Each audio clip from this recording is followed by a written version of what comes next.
우리 반가운 손님 한 분 잠깐 환영하고 그리고 제가 설교하겠습니다. 미국에 내일이 종교개혁이 일어난 지 499돌이 되는 날입니다.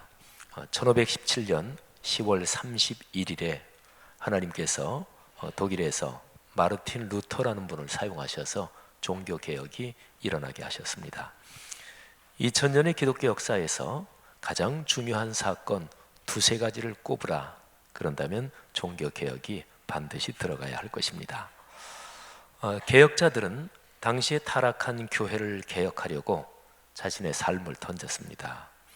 그분들이 외친 것 가운데서 중요한 단어 또는 중요한 가르침이 여러 가지가 있는데 그 중에 하나가 코람 데오라는 것입니다. 라틴어인데요, 번역하면 하나님 앞에서 이런 뜻입니다. 그리스도인은 언제 어디에서 무슨 일을 하든지 하나님 앞에서 살고 있다, 이거를 잊지 말아야 된다, 그런 것입니다. 하나님은 살아계십니다. 다만 그분은 영이시기 때문에 우리 신체의 눈으로 보이진 않지만 당신이 창조하신 세계에서 하나님은 지금도 활동하고 계시고 우리가 지금 예배하는 이 공간 또 우리의 마음속에 늘 우리와 함께 그리고 우리 안에 계십니다. 성도 여러분들이요, 우리와 같이 계시는 하나님 늘 감동적으로 느끼며 체험하며 동행하시는 복이 있기를 바랍니다. 참 중요한 얘기죠. 그리스도인은 하나님 앞에서 산다. 이 말은 두 가지 뜻을 담고 있습니다. 하나는 그리스도인은 성경 말씀으로 산다는 것입니다. 우리가 구체적으로 하나님을 체험하고 그분의 뜻을 구체적으로 알 수 있는 것, 그게 어디에서 무엇과 연관해서 그렇게 되는가? 그것은 기록된 하나님의 말씀, 곧 66권 성경을 통해서입니다. 삶과 죽음을 걸고 이 말씀을 경청하고 또 거기에서 깨달은 말씀에 순명하는 것, 이게 바로 하나님 앞에서 사는 것이죠. 성서의 말씀, 그 제일 중심, 심장은 예수 그리스도에 대한 거죠. 사람이 되신 하나님 예수 그리스도에 대한 증언. 그러니까 성경 말씀으로 산다 하는 얘기는 예수 그리스도 그분과 동행한다, 그런 얘기죠. 종교개혁으로서 교회가 하나님의 말씀을 다시 발견했다, 이런 게 바로 예수 중심의 신앙을 다시 회복했다는 뜻이 되는 거죠. 하나님 앞에서 산다는 또 다른 뜻 하나, 그거는 진실하게 산다는 것입니다. 너무 쉽고 당연한 얘기 같은데 그런데 아주 중요합니다. 거짓말하지 않고 정직하게 사는 것입니다. 어떤 일에 대해서 사람 사이에 의견이 다를 수 있습니다. 뭐 당연하지요. 신앙이 진실하고 또 진지한 두 사람의 그리스도인이 있는데 이 두 사람이 어떤 일에 대해서 서로 정반대의 견해를 가질 수도 있어요. 뭐 당연하고 또 자연스럽기도 합니다. 또 의견이 다르기 때문에 그 때문에 갈등과 다툼이 있을 수도 있어요. 그럴 수도 있어요. 괜찮습니다. 그러나 중요한 것은 적어도 누구든지 그리스도인은 자기의 신앙 양심에 비추어 지금 내 자의식, 내 생각에서는 적어도 정직해야 합니다.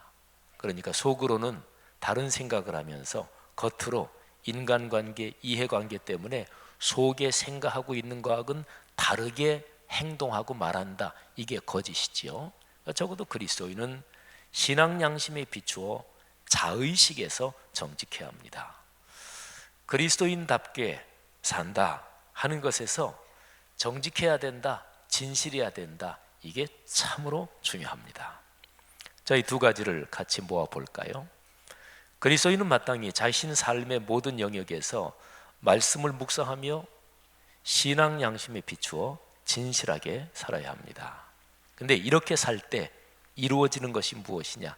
이렇게 살 때 그게 흐르는 것이 일상의 거룩입니다. 이 단어를 한번 잠깐 생각해 보시죠. 일상의 거룩. 뭐 특별한 일에서 그 사람이 신앙적으로 굉장히 많이 헌신한다든지 또 교회와 또는 하나님 나라를 위해서 어떤 놀라운 업적을 세운다든지, 물론 그럴 수 있으면 좋지만 그거 말고요, 하루하루 살아가는 일상생활에서 예수 그리스도를 닮아 거룩하게 점점 변화되는 것, 그렇게 사는 것, 이게 일상의 거룩이지요. 자, 종교개혁은 이 주제하고 깊이 연관되어 있습니다. 종교개혁이 일어나던 500여 년 전, 그때에 주일과 주중의 거리가 멀었습니다. 주일에는 거룩한 예전으로 하나님께 예배를 드렸지만 예배 후에 이어지는 주중의 삶은 거룩하지 않았습니다. 그러니까 주일의 거룩한 예전이 사실은 형식만 그랬을 뿐이지, 예전에 참여하며 예배 드리는 사람들의 마음, 그 마음은 그냥 속된 욕망으로 가득 차 있었습니다.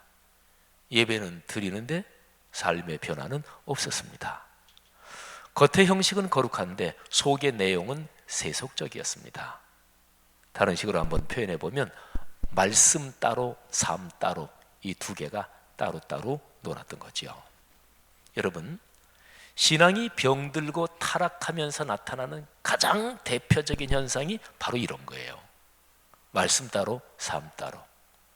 교회 예배 드릴 때는 참 훌륭한 신앙인인 것 같은데, 근데 직장, 자기 일상 생활에서는 전혀 신앙인답지 않은 이런 거죠. 이런 거를 신앙인이 종교 소비자로 타락하는 것이다, 이렇게도 표현해 볼 수 있어요. 종교 소비자, 무슨 뜻일까요? 자, 주일에 교회 나가서 설교 또는 예배, 찬양, 이런 상품을 구입하는 거예요. 근데 개인의, 내 자신의 인격이나 삶은 어찌됐든 상관없고 그저 복받고 잘 살 것입니다, 이런 설교를 주로 들어요. 그런 설교는 나의 이기심, 명예욕을 정당화시켜주고 합리화시켜줍니다. 그리고 상품을 받았으니까 돈 내야 될 거 아니겠어요? 상품 값으로는 헌금이라는 명칭으로 적절하게 돈을 지불합니다. 교회는 하나의 사회단체로서 자기 조직을 유지하고 자기 조직의 힘을 키우고 확대하는 데만 관심이 많습니다. 성경에 기록된 진리를 선포하는 일은 저 멀리 밀려나 있습니다. 이게 바로 종교 소비자들이 모이는 세속적인 교회의 모습인 거죠. 종교개혁이 일어나던 500여 년 전이 그랬단 말이에요. 근데 여러분, 500여 년 전에 그랬구나, 참 슬픈 시대였다, 우리 시대는 전혀 안 그런데, 이렇게 얘기할 수 있을까요? 이 500여 년 전에 이런 모습을 보면서 그때 신앙의 선배들이 이런 병적인 문제를 어떻게 극복했는지, 이거를 보면 좋을 거 아니겠어요? 어떻게 극복할 수 있을까요? 너무 단순한 얘기 같지만, 그런데 단순한데 진리가 있죠. 그리스도인 한 사람 한 사람이 하나님 앞에서 올바른 신앙인으로 살아야 합니다. 너무 단순한 얘기했죠. 마르틴 루터, 이 종교개혁자는 독일 그리스도인 귀족에게 보내는 글이라는 그 제목이 그래요. 그 글을 써서 책으로도 출간했는데, 그 루터의 글에서 제가 인용해서 그대로 한번 읽겠습니다. 한번 잘 들어보십시오. 평신도와 사제, 세속정부의 군주와 교회의 주교, 영적인 것과 세속적인 것 사이에는 직무와 일에 대한 것 이외에는 아무 차이도 없습니다.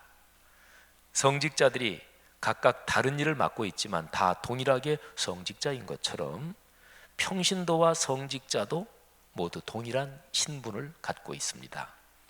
모든 그리스도인은 다 참사제들이며 주교들이며 교황들입니다. 이것이 로마서 12장 4절 이하와 고린도전서 12장 12절 이하에 나오는 사도 바울의 가르침이며 베드로전서 2장 9절에 나오는 사도 베드로의 가르침입니다. 곧 우리는 다 머리이신 그리스도의 한 몸이며 모두가 서로에게 지체들입니다. 그러므로 지금 사제나 주교나 교황과 같이 영적이라고 불리는 사람들이 그들의 일과 직무에서 하나님 말씀과 성례전의 집례를 맡고 있는 것 외에는 다른 그리스도인들과 차이가 없습니다. 그들이 다른 그리스도인들보다 높은 자리에 있는 것이 아닙니다. 구두수선공, 대장장이, 농부는 각기 자기들의 일과 직무를 맡고 있으면서 모두 거룩하게 구별된 사제나 주교와 같습니다. 이들은 각기 자기의 일이나 직무에서 다른 모든 사람을 이롭게 하며 섬겨야 합니다. 자, 여기까지가 인용문입니다. 여러분, 이 인용문에서 나타난 마르틴 루터 그분이 얘기한 거를 아주 요점을 한번 짧게 얘기하면, 그리스도인 공동체, 더 나아가 하나님의 뜻 가운데는 계급이 없다, 차별이 없다, 이런 뜻입니다. 성직자들 사이도 마찬가지고 성직자와 일반 그리스도인 사이도 계급이나 차별이 없다, 그런 거죠. 여러분, 제가 목회하면서 유별나게 강조하는 게 있지요, 그죠? 또 어떤 주제가 나오면 지목사가 좀 흥분하는 게 있어요. 그런 걸 여러분이 들으실 때는, 아, 지목사 저 양반이 그리스도인으로서 또 목회자로 살아오면서 성경을 연구하고 신학을 공부하고 그러면서 기독교 신앙에서 제일 중요하다고 생각하는 바로 그 문제를 지금 얘기하고 있구나, 이렇게 이제 들으시면 되는 거죠, 그죠? 제가 계급을 참 싫어하죠. 사람 차별을 아주 싫어합니다. 교회가 타락할 때 나타난 공통현상이 교회 안에 계급이 생기고 사람이 사람을 차별하고 이러는 거였거든요. 그러니까 교회에 명운이 걸린 문제입니다. 루터 당시에는 사회 전체에 귀족과 평민 사이에 신분적 구별이 분명했습니다. 우리나라도 옛날에 양반, 상민 뭐 이런 것들처럼 교회 안에도 성직자와 평신도 사이에, 또 성직자들 사이에도 신분, 계급의 높낮이가 있었습니다. 루터를 비롯한 개혁자들은 이런 모습이 성경에서 말씀하는 하나님의 뜻에 어긋난다고 생각했습니다. 하나님의 사람 루터가 베드로전서 2장 9절을 아주 중요한 가르침으로 생각해요. 오늘 제 설교의 성경 본문에 들어있는 구절이죠. 자, 베드로전서 2장 9절 제가 한번 봉독하겠습니다. 그러나 너희는 택하신 족속이요, 왕 같은 제사장들이요, 거룩한 나라요, 그의 소유가 된 백성이니 이는 너희를 어두운 데서 불러내어 그의 기이한 빛에 들어가게 하신 이의 아름다운 덕을 선포하게 하려 하심이라. 아멘. 그러니까 그리스도인들 한 사람 한 사람이, 그 사람이 목사든 장로님이든 뭐든 상관없어요. 그리스도인이면 그 사람은 다 왕 같은 제사장이다, 거룩한 나라다, 이제 그런 거예요. 제가 성도님들한테 또는 목회자들 세미나나 목회자들 대상으로 강의할 때 제가 종종 이런 얘기를 합니다. 저 자신에 대해서 얘기하면서 말이죠. 저는 목회자이기 이전에 먼저 그리스도인입니다. 저 지형은이라는 사람을 규정하는 명칭이 여러 가지가 있겠죠. 제가 목사니까 목사란 명칭도 있고, 한 아내의 남편이요, 또 이런저런 모임에서 직책 맡은 게 있으면 무슨 뭐 공동회장이요, 명칭이 있을 거 아니겠어요? 그런데 저를 규정하는 여러 가지 명칭에서 가장 중요한 것은 목사가 아닙니다. 더 중요한 게 있습니다. 그리스도인입니다. 목사는 직무입니다. 또는 직분이라고 그러죠. 직분이라고 할 때 분자가 나눌 분자예요. 그러니까 교회 안에서 한 사람이 모든 일을 다 할 수는 없잖아요. 그래서 일거리, 직을 이렇게 저렇게 나누어서 맡은 거, 그게 바로 직무, 직분입니다. 목사는 직무입니다. 직분입니다. 제가 맡았기 때문에 마땅히 해야 할 일과 연관된 기능을 가리키는 명칭이지요.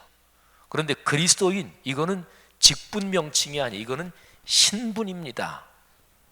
예수 그리스도 안에서 하나님의 자녀로 다시 태어난 거예요. 신분이 바뀐 거예요. 예수 그리스도를 나의 주님으로 믿어서 하나님의 자녀가 되고 그리스도인이 된 사람, 그 사람을 가리키는 명칭이 그리스도인이죠. 그러니까 목사의 직무보다 그리스도인의 신분이 더 근본적이죠.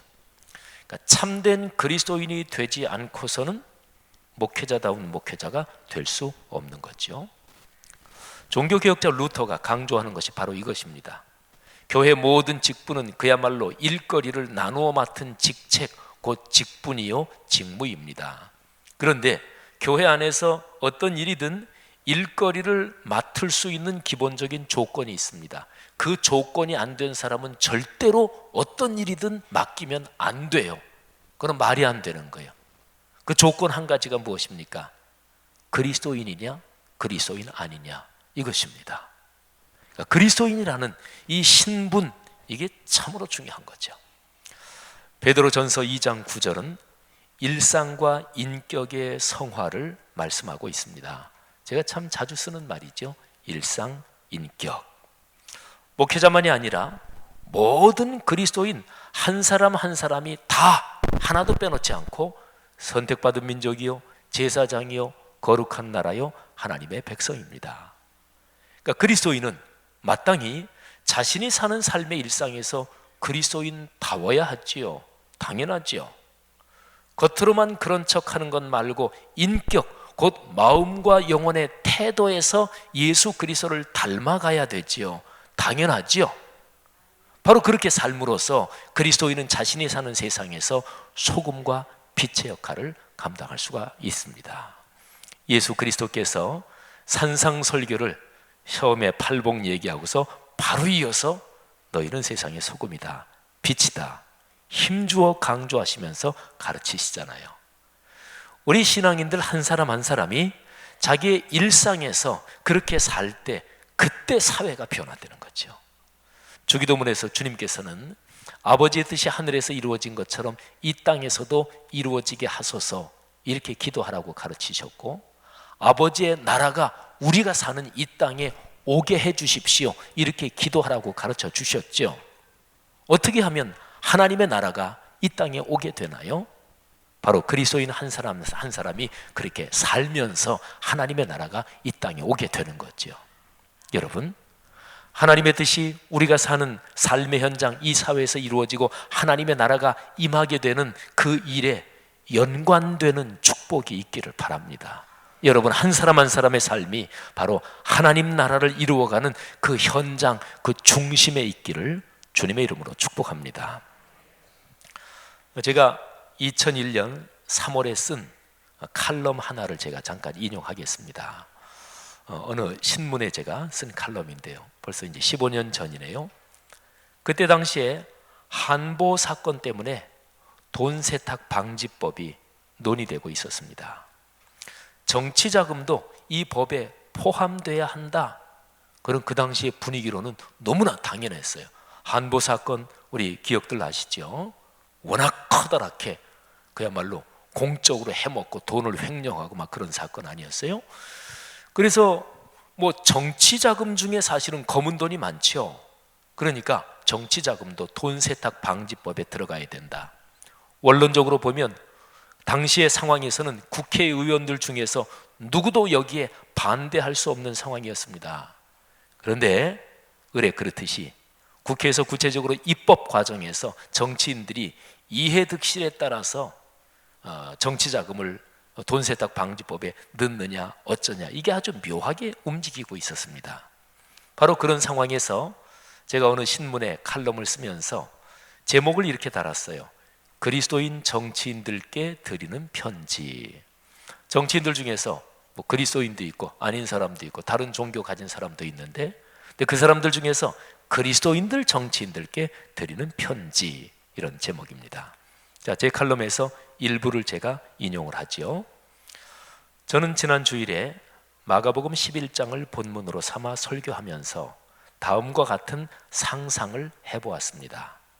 어느 한 그리스도인 정치인이 아침에 출근하기 전에 마가복음 11장을 읽습니다. 말씀을 묵상하다가 이런 생각을 했습니다. 여기에 나오는 산헤드린 의원들의 모습이 곧 내 모습 아닌가? 하나님께서 이 성경 말씀을 통해서 사안 자체의 옳고 그름을 따져서 행동하라고 나에게 말씀하시는 것 아닌가? 사안 자체의 옳고 그름, 대개 사람은 살면서 어떤 일을 할 때, 뭐에 연관될 때 이것 자체가 옳은가 그른가, 이것보다 이게 나한테 이익이 돼? 아니야, 이거 내 친한 사람이 한 얘기야? 뭐야? 이걸 먼저 따지죠. 이게 병이죠. 그래서 똑같은 얘기도 내 친한 사람이 이렇게 의견 얘기하면 찬성이요, 내 미운 사람 얘기하면 반대하고, 이게 이제 말하자면 인품이나 인격이 이게 미달되는 거죠. 그러니까 이제 그런 내용이에요. 사안 자체의 옳고 그름을 따져서 행동하라고 나에게 말씀하시는 것 아닌가? 지금 논의되는 돈 세탁 방지법에 대해서 나는 어떻게 행동해야 하는가? 이분은 성경을 거룩하신 하나님의 말씀으로 믿고 있습니다. 고민이 시작됩니다. 정치적 소신과 신앙적 확신대로 행동하기가 결코 쉽지 않은 것이 이 나라의 정치 현실이니까요. 출근하는 차 안에서 이분은 결단합니다. 기도하면서 말입니다. 하나님, 정치 자금이 돈 세탁 방지법에 포함되는 것이 당신의 뜻인 것을 제가 인정합니다. 그렇게 말하고 행동하겠습니다. 그쪽으로 표를 던지겠습니다. 그러나 주님, 이 나라의 정치 현장을 아시지 않습니까? 제게 신앙의 소신대로 밀고 나갈 힘을 주십시오. 뜻을 같이 할 사람들을 주십시오. 여기까지가 인용문입니다. 제가 쓴 책 인용구라는 제목, 그 안에 이제 실린 칼럼이에요. 여러분, 어떤 사람이 그 사람의 사상이 어떻게 되나, 가치관이 어떻게 되나, 세계관이 어떻게 되나, 또는 그 사람의 인생의 방향이 어떻게 되나, 그 사람의 내면이 어떻게 되나, 이런 거를 제일 잘 알 수 있는 글의 장르가 있습니다. 그게 바로 두 가지인데 칼럼 그리고 수필입니다.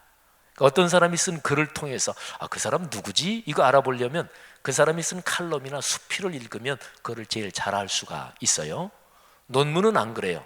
논문 제 아무리 학문적으로 뛰어나게 써도 사람이 못된 사람도 많고요. 근데 수필, 칼럼, 신앙생활하면서 내가 신앙생활하는 교회의 담임 목사, 저 양반의 인생관, 저 양반의 가치관이 어떻게 되나, 이걸 아는 거는 신앙생활에서 중요해요. 그러니까 인용구가 제 칼럼집이에요. 안 읽으신 분들은 한번 사서 읽어보십시오. 정치인으로서 국회의원이라는 이 사람들이 우리 사회에서 언론이나 이런 데 가장 많이 오르내려요. 그래서 제가 그 칼럼에서 국회의원들을 보기로 들면서 그렇게 썼는데요, 사실은 이런 얘기는 국회의원만이 아니라 우리 사회의 모든 영역에서 살아가고 있는 그리스도인 한 사람 한 사람에게 다 해당되지요. 저처럼 목회자로 살아가는 사람도 물론 여기에 포함됩니다. 그래서 제가 조금 전에 인용한 칼럼을 제일 마무리하는 부분에서 이렇게 썼습니다. 물론 마가복음 11장을 묵상하면서 정치 지도자인 여러분뿐 아니라 교계의 목회자와 평신도 지도자들도 생각했습니다. 하나님의 뜻보다 자기 집단의 이해득실에 관심이 있는 교계 정치꾼들의 부끄러운 모습 말입니다. 사랑하는 여러분, 제가 쓴 칼럼에서 이미 말씀드렸지만 저도 결코 예외가 될 수 없다는 것을 잘 압니다. 하루하루 걸어가는 삶에서 정직하고 엄격하게 자신을 돌아보며 하나님 아버지의 은혜와 긍휼을 간절하게 구하며 걸어가야 한다는 것을 잘 압니다. 그리고 그리스도인 누구도 이 점에서 예외가 아닙니다. 오늘 여기 예배의 자리에 있는 사랑하는 여러분, 여러분은 지금 현재 살아가시면서 어떤 직종 그리고 어떤 직업에서 살고 계십니까? 여러분이 살고 있는 그 삶의 일상, 그 현장에서 하나님의 뜻을 따라 생각하고 또 말하고 또 결단하고 행동하십니까? 적어도요, 내가 결정권을 갖고 있는 범위 안에서는 진실하게 주님의 뜻을 묵상하며 행동해야 마땅합니다. 내가 회사에서 과장이다, 부장이다, 또는 내가 어떤 직책에 있다, 그러면 내가 그 직책에 걸린 결정권을 가지고 있는 게 있잖아요. 적어도 그 범위 안에서는 주님의 뜻이 무엇일까 생각하며 그렇게 결단하고 용기를 내서 행동해야 되는 거지요. 물론 그것도 쉽지 않아요. 내가 부장으로서 내 결정권을 가지고 있고 어떤 기업체의 사장으로 결정권을 가지고 있는데 저 높은 데서 이런 부탁이 들어오면 그거 거절하기 힘들겠죠.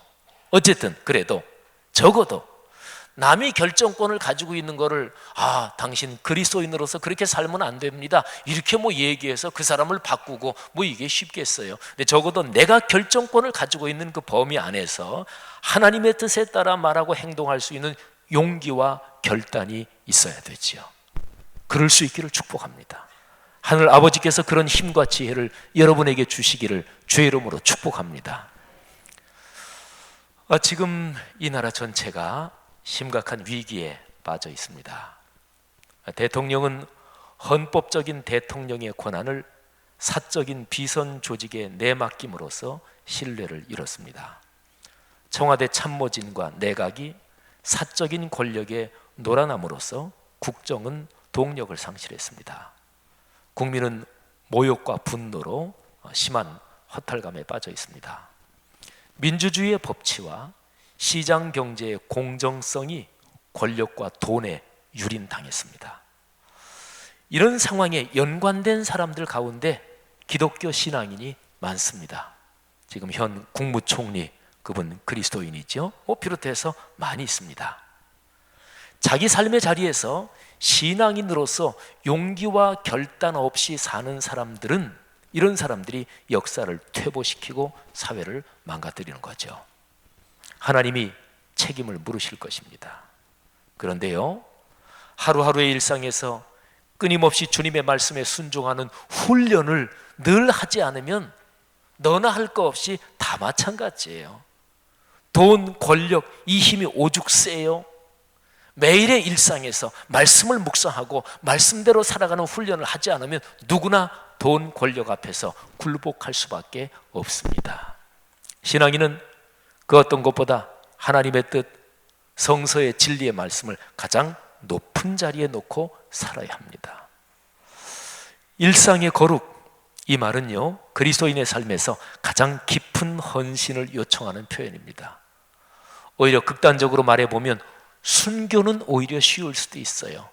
어떤 극한 상황이 있을 때 성령께서 힘을 주시고 순교할 용기를 주시는 거예요. 그런데 매일 아침 일어나서 가정 살림하고 애들 학교 보내고 또는 내 직장 생활하고 전철 타고 직장 가고 차 운전하고 이런 일상에서 주님의 품성을 닮아 거룩하게 사는 일상의 거룩, 이게 어떤 면에서는 가장 큰 헌신이 필요한 분야죠. 가정과 직장, 내 삶의 가장 일상적인 시공간에서 선교의 자세로 산다는 말이니까 결코 쉽지 않죠. 그런데요, 이 말에 담긴 표현, 일상의 거룩, 이게 바로 성경에서 그리스도인들에게 요청하는 바로 그 핵심이고, 종교개혁자들이 다시 한번 높이 들어올린 성경의 진리가 바로 이것입니다. 성도들이요, 여러분, 우리 모두는 다 왕같은 제사장입니다. 보통 우리 사회에서 가장 권세가 있는 사람, 그런 직종이 있는 사람들이 그 사람 자체가 헌법기관이다, 그 사람 자체가 법적인 기관이다, 이런 얘기를 하죠. 대통령은 법이 정한 따라서 그 대통령 개인이 헌법기관입니다. 국회의원도 마찬가지, 판사, 검사, 변호사도 마찬가지. 그런데 우리는 하나님 나라에서 하나님이 우리를 그리스도인으로 부르시면서 우리 한 사람 한 사람을 왕같은 제사장으로 삼으신 거예요. 우리 자체가 하나님 나라예요. 그러니까 일반 사회적인 표현을 빌리면 하나님 나라에서 여러분 한 사람 한 사람이 하나님 나라의 거룩한 법적인 기관이란 말이에요. 성부 하나님께서 당신의 독생자를 세상으로 파송하셨습니다. 파송된 성자 하나님께서는 다시 그리스도인들을 일상으로 파송하셨어요. 그리고 이것은 그리스도인들 가운데 일부에게만 해당되는 얘기가 아닙니다. 모든 그리스도인 한 사람 한 사람이 다 이 파송에 포함되어, 이게 기독교입니다. 이게 성경이 가르치는 신앙입니다.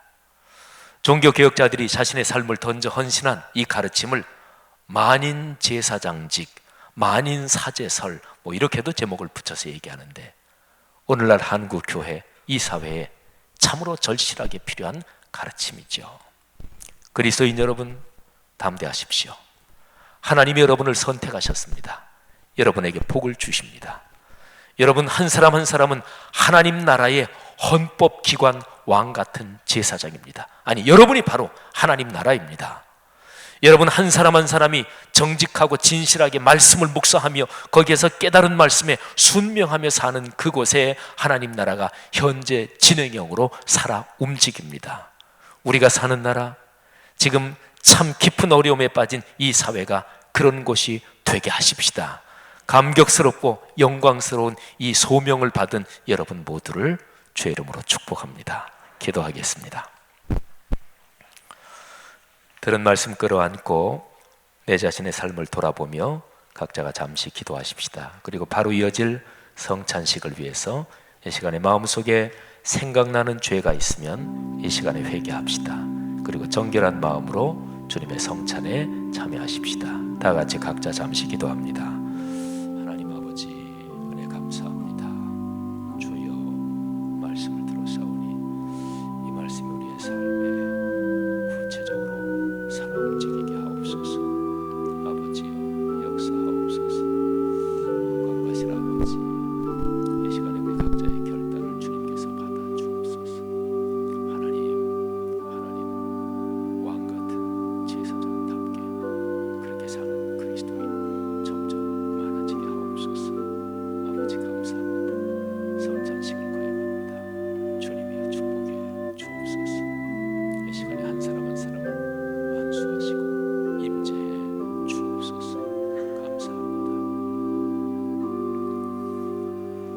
하나님 아버지 감사합니다. 이 시간에 진실한 마음으로 올린 우리의 기도 받으신 줄 믿습니다. 주의 거룩한 명령에 따라 성찬 예식을 거행합니다. 하나님께서 이 시간에 여기에 충만하셔서 한 사람 한 사람 고민과 어려움, 삶의 괴로움들을 해결해 주시고 다시 한번 영혼 깊이 말씀해 주시고 힘을 주시고 또 정신과 영혼뿐 아니라 몸의 병도 치유받는 역사가 성찬식 중에 있게 하옵소서. 예수님 이름으로 기도 올립니다. 아멘. 주의 명령에 따라 성찬 예식을 거행합니다. 주보에 있는 평화의 인사를 교독하겠습니다. 우리 성찬위원들은 앞으로 나오시기를 바랍니다. 주님께서 사도들에게 말씀하셨습니다. 너희에게 평화를 주노라. 하나님의 평화와 기쁨이 여러분에게 충만하시기를 축원합니다. 이제 받은 은혜를 생각하면서 다 같이 평화의 찬송을 부릅시다. 평화 평화로다. 평화 평화로다. 하늘 위에서 내려오네. 그 사랑의 물결이 영원토록 내 영혼을 덮으소서. 배찬의 말씀 교독합니다. 우리가 떼는 이 떡은 여러분을 위해 주신 그리스도의 몸입니다. 우리가 마실 이 포도주는 여러분에게 주신 그리스도의 피입니다. 성찬위원 중에서 떡과 잔을 받지 않으신 분들은 단위로 올라오시기를 바랍니다. 분병과 분잔의 말씀입니다. 주님께서는 잡히시던 날 밤 제자들의 발을 씻기신 후 떡을 가지고 감사드리신 다음 이것은 너희를 위한 내 몸이니 이것을 행하여 나를 기념하라 하셨으니 이제 우리 다 같이 떡을 나눕시다. 아멘. 떡을 잡수신 후 또 잔을 가지고 이 잔은 내 피로 세운 새 언약이니 이것을 행하여 마실 때마다 나를 기념하라 하셨으니 이제 우리도 잔을 받읍시다. 아멘. 회중 여러분들은 자리에서 다 일어나시고 처음 오신 분도 괜찮고 세례 안 받으신 분도 괜찮습니다. 배정위원들이 배정을 하시면 떡을 먼저 그 다음에 잔을 받으시고 둘 다 받으신 분들은 조용하게 자리에 앉아서 기도하시면 되겠습니다.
하나님의 거룩한 영 성령 하나님이 지금 이 자리에 충만하게 함께 계십니다.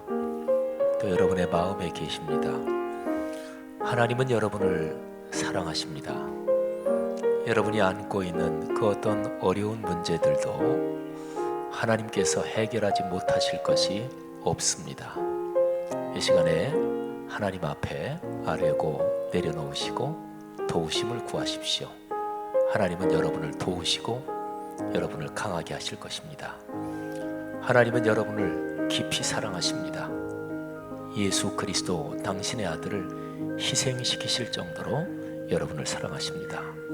이 시간에 하나님께서 여러분의 마음과 영혼을 강하게 하시고 또 몸의 병도 치료하시기를 원합니다. 주님께 담대함을 가지고 간구하십시오.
하나님 아버지 은혜를 감사합니다. 이 시간에 우리의 주님 예수 그리스도께서 친히 명하신 성찬의 예식을 통해 다시 한번 우리를 격려하시며 우리에게 안수하시고 우리 손 꼭 붙잡아 주신 것 감사합니다. 주님의 은혜 가운데 살겠습니다. 예수님 이름으로 기도합니다. 아멘. 결단의 기도 저와 여러분이 교독합니다. 우리는 그리스도의 몸과 피를 우리 안에 모셨습니다. 주님의 몸과 피를 모셨으니 거듭난 자녀답게 살겠습니다. 하나님의 거룩하신 성령님을 우리에게 가득히 주시옵소서.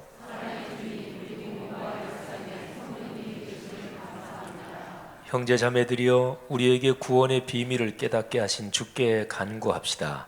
우리를 위하여 이 땅에 오신 예수님, 이 땅에 하나님의 나라가 임하게 하옵소서. 성령의 이끄심을 따라 예수 그리스도를 전하며 살게 하옵소서. 우리를 구원하신 예수님의 이름으로 기도드립니다. 아멘. 다 같이 일어나셔서 317장 1절, 2절, 5절 부르며 동원과 축도로 예배를 마치겠습니다. 이 찬송의 가사가 우리의 고백과 또 하나님의 축복이 되게 마음을 다해 찬양하십시다. 내 주 예수 주신 은혜 한없는 마음 내 주 앞에 이 좋은 것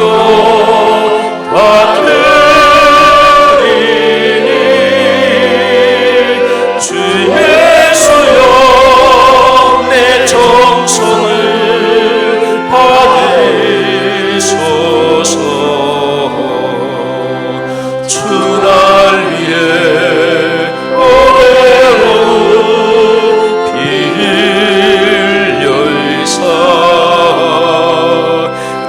귀하신 생명까지 다 주시니 내 천하로 이 생명을 왜 아끼랴 주 날 위해 그의 귀하신 몸 버리사 이내 몸을 피값으로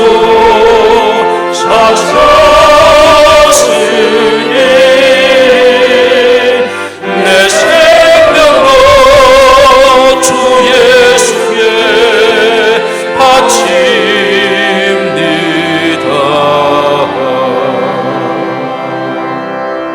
아멘.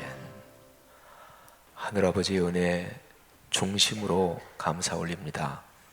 오늘 말씀에서 또 성찬식에서 받은 은혜 소중하게 보듬어 안고 마음으로 순종하며 생각과 말과 행동으로 그렇게 결단하며 용기 있게 살겠습니다. 저희가 그렇게 걸어가는 인생길에 저희만 있는 것이 아니고 하나님의 거룩한 영이 우리와 같이 계셔서 악한 영의 시험과 위협과 협박과 겁박을 넉넉하게 이길 수 있는 능력을 주심을 믿습니다. 또 우리 성도들의 거룩한 연대 가운데 우리 성도들이 걸어가는 삶의 모든 직종, 직장 그 현장에서 하나님 나라가 이루어지게 하실 줄 믿습니다. 그리고 지금 참 어려운 이 나라의 상황에 하나님 곳곳에 아직도 기도하고 있는 성도들, 진실하게 사는 그리스도인들 많습니다. 또 비록 그리스도인은 아니지만 일반적인 양심에 따라 선하게 살려고 애쓰는 사람도 이 땅에 많습니다. 하나님 그 사람들을 각별하게 축복해 주셔서 이 나라가 이 위기를 넉넉하게 극복해 가게 하실 것을 믿습니다. 우리가 드린 11조 감사, 또 선교 헌금, 장학, 건축 이런저런 모든 헌물들을 주님께서 받아 주옵소서. 예수 그리스도의 은혜와 하늘아버지의 사랑하심과 늘 우리 손 꼭 붙잡고 가시는 성령 하나님의 동행하심이 하늘 백성 머리 위에 그리고 귀한 이분들을 통해 오늘의 세계 위에 지금부터 영원히 함께 계시기를 축원하옵나이다. 아멘.